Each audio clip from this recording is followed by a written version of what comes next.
No one knows anything about Greenland? I'm getting the board. Does Trump know it's actually covered in ice, or does he think it's green? Could somebody let him know? Because all problems might be avoided if he just understood. Right, Greenland. Don't pretend you knew anything about Greenland before I'm about to do this, because you didn't. We're going to start at its colonization. I could do a prequel about the 4,000 years of indigenous history of Greenland, but I'm going to start here in order to get us going. Here we go. In 986, a guy named Erik the Red, that'd make a very good clothing company, claimed Greenland for Iceland. And yes, he was a Viking. 1261, Greenland became a part of Norway. And in 1380, Denmark and Norway unified under one monarch. Keep up. We have a lot of colonization to go through. Anyone think my writing's getting better on the chalkboard? There was then a missionary, of course there was, recolonization, because Europeans gave up on it for over 200 years. 1921, a Danish Norwegian arrived and began trying to convert the Inuit living there at the time to, of course, you guessed it, Christianity. That's the modern day start to Danish colonization. In 1814, you have the Treaty of Kiel. No, I have no idea how you actually pronounce that. That's my best guess. This is where superpowers jockey for position and take different colonies. Denmark was forced to cede Sweden to Norway. Very important. The treaty allowed Denmark to keep Greenland. Why? Because Iceland got the Faroe Islands. It's like superpowers trade countries and nations like baseball cards. Wonder who got Babe Ruth. Gonna skip ahead to the diplomatic recognition in 1916. I wonder why that has any relevance. Right in the middle of World War I. This was known as the Lansing Declaration. This is the U.S. part. Have Trump's people pay attention. In 1916, that the U.S. recognizes that Denmark actually has colonized and owns Greenland. Some of you are saying, why would the United States do that? I'll tell you why. They got something.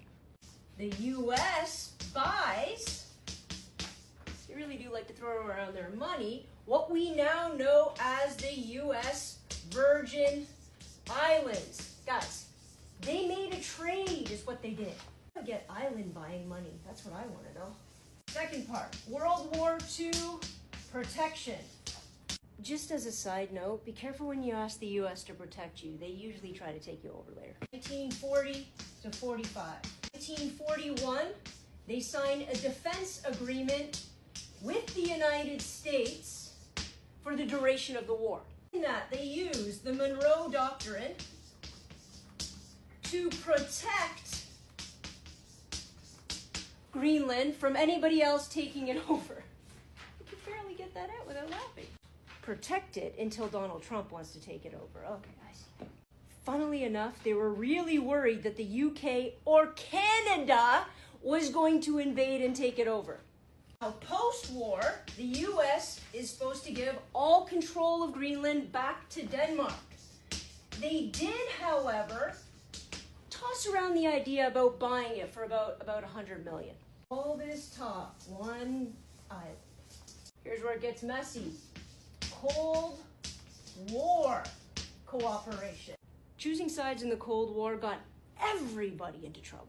This led to the 1951 Defense Agreement.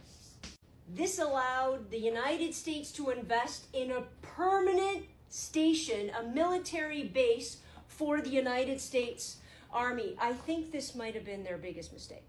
Of course, the permanent military base isn't going to interfere with the sovereignty of Greenland and Denmark. And in 1953, Denmark would recognize Greenland as a sovereign nation, a part of their Commonwealth. By the way, the United States was the first to acknowledge this in the UN. Never let the United States put planes on your territory. Now, why does Trump now? Why is he talking about Greenland now? There's a few key reasons and some delusional ones. Number one, strategic importance. The U.S. has a huge military base there for a particular strategic region. It also is in the location of the Arctic in order to control and mitigate trade routes. Number two, it also has 24 of the 35 strategically important minerals. Is that like kryptonite? Number three, it also has the world's largest deposit of rare earth metals. Hands up if you never knew what a rare earth mineral was until, about 37 seconds ago. Number four, it has all the regular earth metals like iron, zinc, gold. Is that the kind of zinc you put on your nose? Stick around, I have the absolute most important reason that Trump wants Greenland coming up. Number five, Trump is a giant child. And the only way we're going to be able to feed his ego, overcome the fact that his dad never thought he was worth anything and his mom didn't love him enough, is by going around the world claiming to be the peace president, wanting the Nobel Peace Prize, taking over every landmass he possibly can until somebody somewhere says, I really, really like him.